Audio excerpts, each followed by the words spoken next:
Marche pas et se ferme.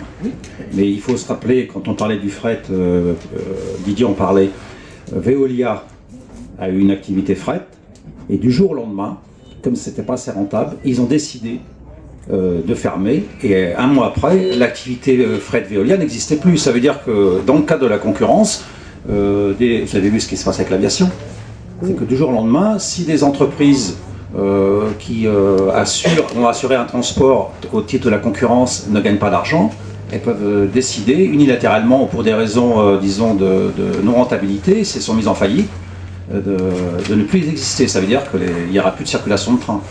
Et pour revenir, on parlait un peu d'histoire tout à l'heure avec un camarade qui nous a amené une belle chose de la SNCF, c'est au début de sa création, puisque c'est le cycle de la SNCF.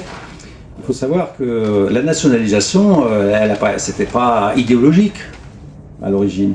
C'est parce que toutes les compagnies étaient en faillite. Et nous, on était sur le premier réseau qui était nationalisé. On était sur réseau État.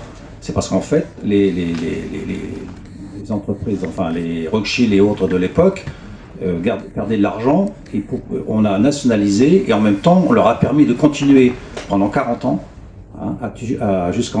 pendant 45 ans, à toucher des subsides puisqu'ils gardaient des actions dans l'entreprise SNCF.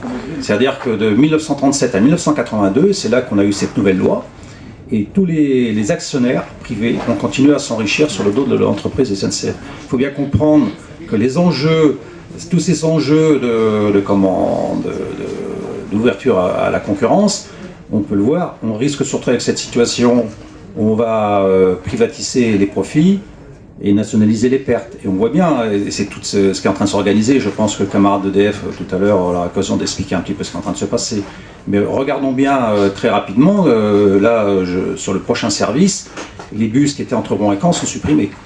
Il y avait des bus qui partaient de Granville, Ouibus, sont supprimés. Ça veut dire que c'est aussi le risque que pour les usagers, que quand c'est plus, on risque de se retrouver dans cette situation où on n'est plus de train, quoi.